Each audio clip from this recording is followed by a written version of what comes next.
Yo, what's good? What's good? What's good? Yo, what's good? NBA YouTube. It's your man, 100 grand. Ross with the Rock Never Stops, coming to you with another episode of basketball NBA talk. Today, we got a really cool subject that kind of came to mind only like moments ago. I was watching a YouTube channel talk about the Detroit Pistons outlook for this season. And if you haven't seen my prognosis on how the Pistons are going to do, feel free to jump back and check that video out. But today we're going to be talking about actually the one of the cooler aspects of basketball, NBA basketball in particular, which is why some teams seem to find hidden gems where other teams kind of give up on them. You know, everybody creates their own list of the most underrated players in the NBA, or they create a list of their most slept on or future breakout players. But the reality is, what goes into a player breaking out is actually pretty complex. And so we're going to dive into that a little bit today. I hope you enjoyed the video. If you do, please hit the like button, subscribe, leave some comments, and I'm definitely going to get back to you as soon as I see your comment up. Um, when I look at the Detroit Pistons, I see the Pistons as like the land of second chances, like straight up, the land of second chances. When you look at how the Pistons not only start off by bringing in Dwayne Casey, right? The previous coach of the year with the Toronto Raptors, probably responsible for their resurgence, not even resurgence, for their surgence as a respectable franchise. Remember, they had gone through the Damon Stoudemire and Marcus Camby, and then they had the Vince Carter and Tracy McGrady. They had Chris Bosh. None of them stuck around. None of them brought them to a place of prominence where they were respected throughout the NBA and people wanted to go there as a destination. And then Dwayne Casey comes along. He was an assistant coach, I believe, at the time of the Dallas Mavericks. And he was one of the hottest names on the market when it came to coaches. And the Toronto Raptors pick him up. I believe it was Masai Ujiri was one of his first moves. And Dwayne Casey comes in, a defensive-minded coach, known for his X's and O's, um, close connection with players, able to get the best out of them, and really skilled at creating a team culture. And he comes into Toronto, and he gets this squad that Masai puts together a little bit at a time every single year, starting with the drafting of DeMar DeRozan, bringing in Kyle Lowry from the Houston Rockets, and then bit by bit, piece by piece, bringing in these young guys, betting on names that nobody really thought about or even knew, like a Pascal Siakam, later on a OG Anunoby, a Norman Powell. These guys that Fred Van Vliet, right? These guys were, names in terms of like, we kind of knew about them in the draft. Okay, they're cool, but nobody saw them as solidified NBA starting players, let alone all NBA players, all star players. And yet, Dwayne Casey comes in and creates an environment where they're able to grow and thrive on this team.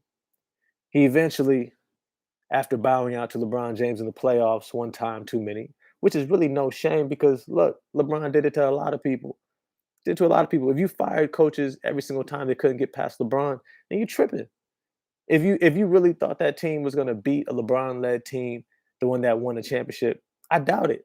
Kawhi or not, Kawhi or not, Kawhi was able to knock him out when he had Tim Duncan behind him, not Pascal Siakam. As much as I like Siakam, he's not Tim Duncan. Okay, but it's to say that the Detroit Pistons saw value, and the moment the Toronto Raptors dropped him, the Pistons came in and said, "Yo, we want you, we want you." And so that was the start of what the Detroit Pistons were actually doing. But then they bring in a GM like Troy Weaver. They go ahead and bring in some players. They bring in Jeremy Grant. Jeremy Grant, who was almost like a journeyman in like a early career. He starts off with the Philadelphia 76ers. He eventually goes to Oklahoma City Thunder. Then he goes to the Denver Nuggets. And it's like, even though he's playing well, well enough to start and showing flashes, teams just like, eh, he's good, but how good is he? I think he'll be all right. Well, Detroit says, you know what? Bet.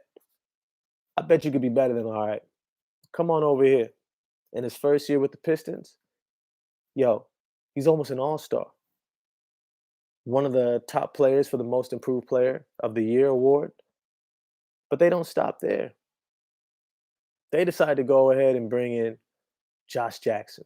If you remember Josh Jackson was one of the highest ranked players of his draft class. Coming in out of high school, he was rated above Jason Tatum, Lonzo Ball, all of them, right? Coming into the draft, into the NBA draft, he was ranked above Tatum. And it wasn't about that he was this perfect player, but it was his potential. He had dominated, outright dominated on both sides of the ball at every step of his development, from high school to the USA teams, the high school under 19 USA teams, to the All American games, to the NCAA where he dominated for the Kansas Jayhawks. I mean, he was absolutely dominant. And I mean, I'm talking about like if you really think Scottie Pippen, you really see it with Josh Jackson, except with more of a killer instinct, right? He's a thin, wiry framed guy, but he's still strong, almost like a Will Barton. Not quite as skinny, but similar.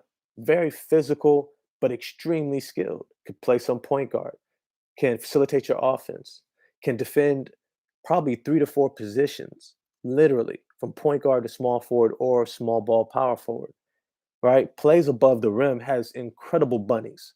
I mean, like, can really get up, right? But in his development, okay, he landed in a terrible situation in Phoenix. But then eventually he goes to Memphis and he shows out, similar to how Kevin Porter Jr. did. All right. He didn't get the same opportunity to slide into a starting role. I mean, he kind of did a little bit, but he didn't get a lot of minutes. And so what happened was he showed flashes, but not enough for them to bet on him. And Detroit says, what?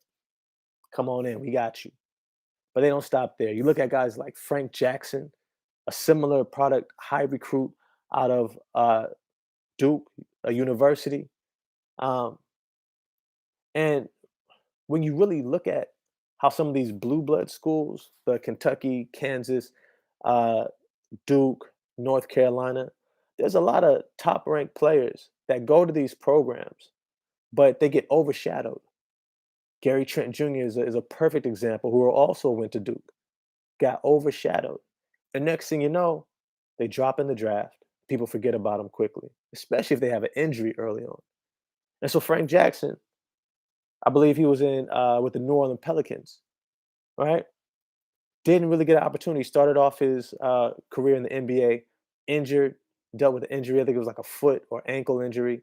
Took him a while to come back in. But once he did, there was just no room for him. He showed flashes, a strong 3 and D guy, almost pictured like a Eric Gordon type. But what happens? Detroit sees him and says, you know what? Bet. And it's like when you look at what they're doing, whether you look at somebody like Christian Wood, who they also gave an opportunity to, right? Who's now balling out in Houston.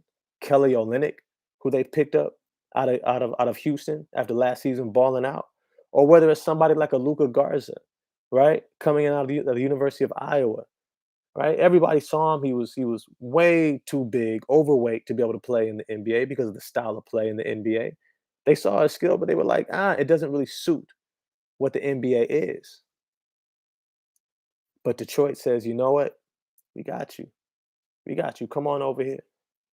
And so what you see today is a team that's compiled of a lot of players, even if you look at like a Corey Joseph, veteran player who people have forgotten about a little bit in Sacramento, right? And they bring him in, and all of a sudden he starts looking great last season. And so they re-sign him this year. When you look at what the Detroit Pistons are doing in that organization, you have to recognize that it's not just about a second chance for the players, but it's a second chance for the franchise. The franchise that had 2 really great eras. whether it was the bad boy Pistons with Isaiah Thomas, Bill Laimbeer, um, Dennis Rodman, Joe Dumars, and that crew, right? That really is so underrated in terms of who they had to go through to win those championships. The prime Los Angeles Lakers, not the wobbling, hobbling Magic Johnson and Kareem Abdul-Jabbar and James Worthy Lakers that the Jordan Bulls beat at the very end of their era. They beat Magic in his prime, Showtime LA Lakers. They beat Larry Bird in the Boston Celtics prime, not back injuries, Larry Bird, right? You gotta remember, like these all-time greats, they have peaks and they have valleys when they fall off. To beat them at their peak means something special, right? So the Detroit Pistons had that era that solidified that franchise. But then they had the Chauncey Billups, Coach Larry Brown, Big Ben Wallace, Rasheed Wallace, Tayshaun Prince, Rip Hamilton, right, out of UConn, right? They go ahead and they beat the Los Angeles Lakers right after their three-peat, right? And it's like they had a nice run of about 4 years where they were Eastern Conference Finals or champion or NBA Finals or back to NBA Eastern Conference Finals, right? So they had those great eras, and then they just messed it up. I'm not blaming Joe Dumars at all because some of those squads actually weren't that bad, but it was the timing that they were put together, injuries, and things that you can't really control. Whether it was the Charlie Villanueva, Ben Gordon squad, or it was the Josh Smith, trying to make him into this hybrid forward, which he didn't have the skill to really be at the time. Whether it was the Rodney Stuckey, era, they just couldn't put it together. But this team, this Detroit team is about a second chance. It's a chance for them to come back. It's a chance for them, and I didn't even mention the Grant Hill era that was short-lived, right? Grant Hill, who's actually my best comparison to Cade Cunningham, their number one draft pick this year. The Detroit Pistons are claiming their second chance, and they dotted that I, crossed that T, and put a period on that comeback season when they drafted Cade Cunningham. Because now they got a whole grip of talent around him, from Sadiq Bey, Jeremy Grant, Isaiah Stewart, who was a great draft pick last year. Right? This team is ready to turn around right now. Right now. I'm not too high on Killian Hayes. I see too much Frank Ntilikina. I don't think he's gonna be a great player. They might as well, sell high while teams still think that he could be something. But the rest of the squad is ready to go. These guys are gritty. They're hard nosed. They got something to prove. They got that good chip on their shoulder. Not the type of chip that has them complaining all the time, but the chip that says, I know I got to prove something every single time I step out on the court. And I think that's going to be the identity of this team, playing hard nosed defense, great intensity. They're going to compete every single night because they know they were almost out the NBA. Their dream was almost short lived and cut short. And so when we see this team, yo, they going to be ready. They going to be ready. And don't be shocked if by next year, next season, they're looking like a lock for the playoffs. Because in my mind, Kay Cunningham is the truth. And he's gonna have a similar impact that Luka Doncic had in Dallas, and even LeBron had in Cleveland, because they're winners. They win, and I think this Detroit squad is gonna win too. Yo, if you like the video, please like, subscribe, get at me, put down comments. I always respond to it. Um, and if you have any video ideas too, I'm always open for those as well. Talk to you later, y'all. Peace.